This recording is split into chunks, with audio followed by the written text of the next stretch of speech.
These were taken actually just this morning.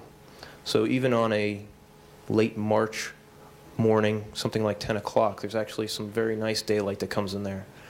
And so we're capturing the daylight in the early morning as you enter the building in the great hall space, and then again in the evening as you're leaving the space, the sun is coming back in through that Seasons Room terrace on the west side.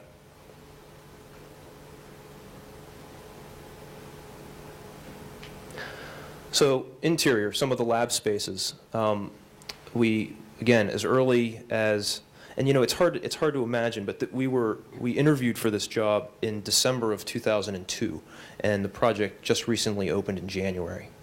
So this is a better part of 7 years, as most lab projects go. But it's older than 2 of my children.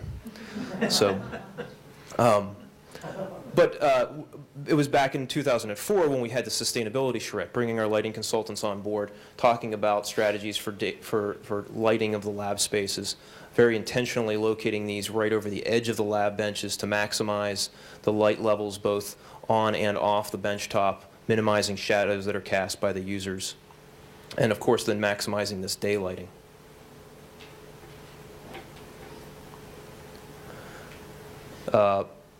Teaching lab, this is a typical teaching wall. All of the core spaces are obviously inboard off of the perimeter, allowing them to maximize daylight. Where possible, these are actually open spaces, this is a very nice lab, nice clean lab before the users have moved in.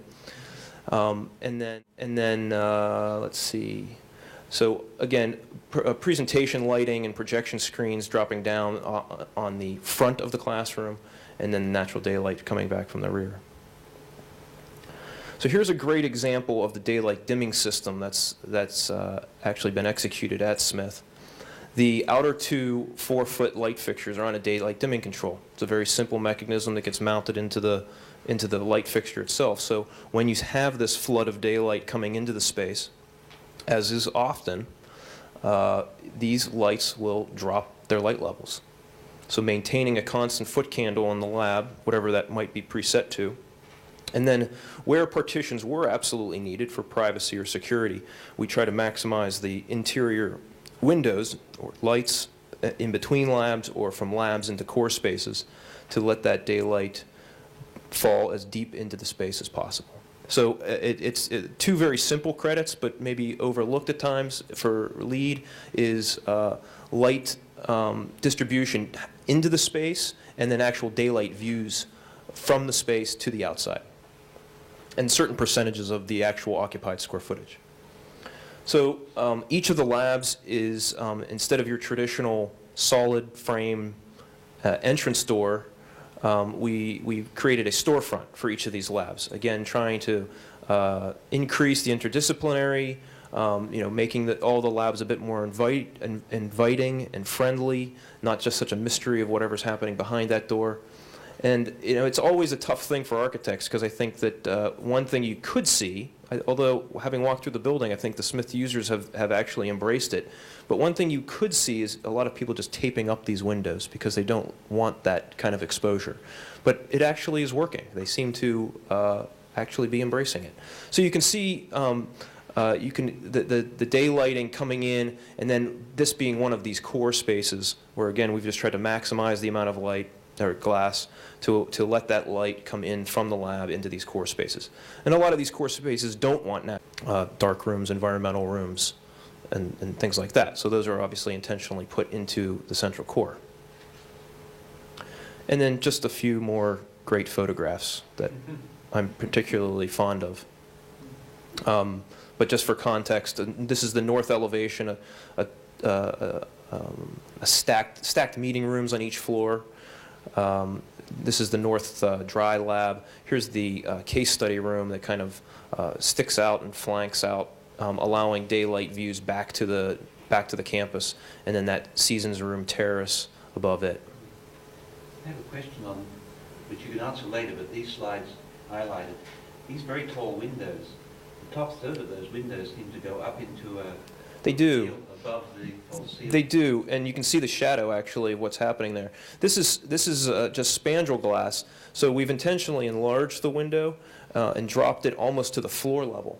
But it's spandrel because typically along that perimeter you have casework and the like. I'm talking about above. Yes, and above, likewise, just trying to maximize the daylight, but trying to maintain a ceiling that, when needed, obscures the mechanical systems above. But it's set back off the window. It's set back 2 or 3 feet off the window.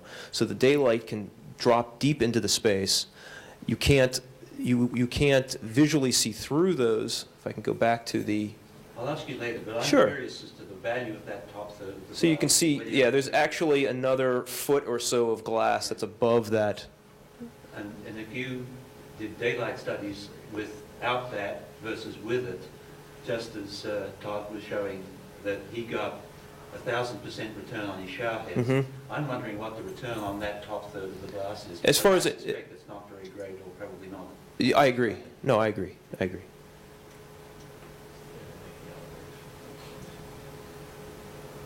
So that's the end.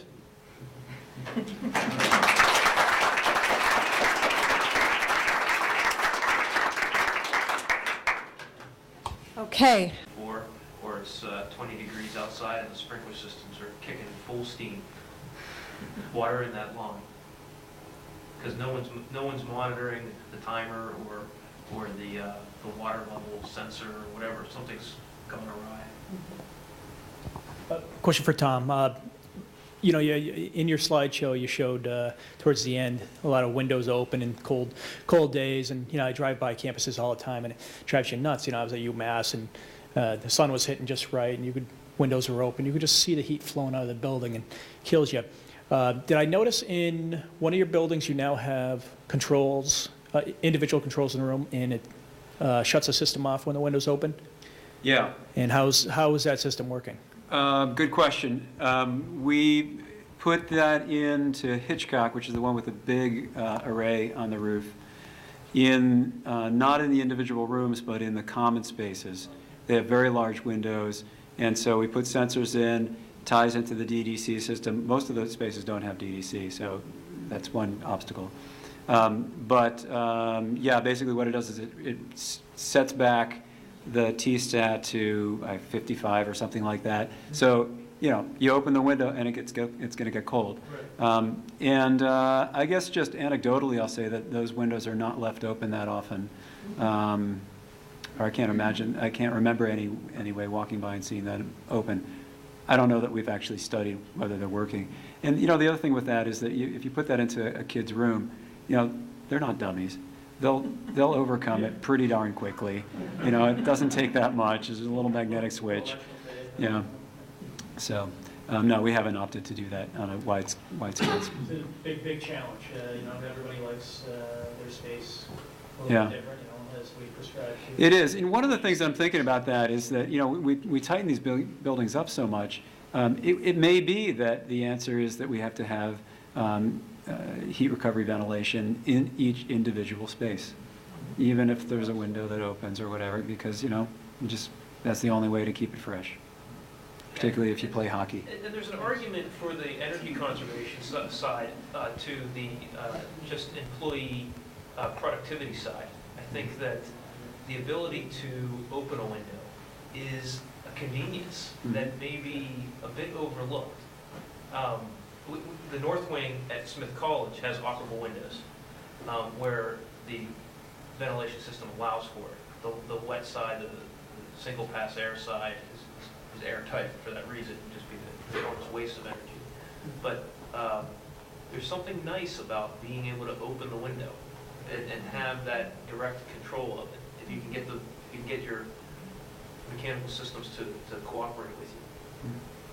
But some of it also is to change a little bit of how we think about the buildings. I mean, in some of the dorms, like in Mayo Smith, for example, there is an adjustable thermostat, but the thermostat does not go off. So even if that room is wide open, that room is still going to try and heat it to, say, 60 degrees, I think, is the minimum. Yep. And that student might want that cooler from that space. And for us to cross the threshold to say, let's allow that student to turn that room off, because we know, even if they leave that window open, we're not going to freeze the system in that room. Because it's not going to be all the windows open, it's going to be one room. And so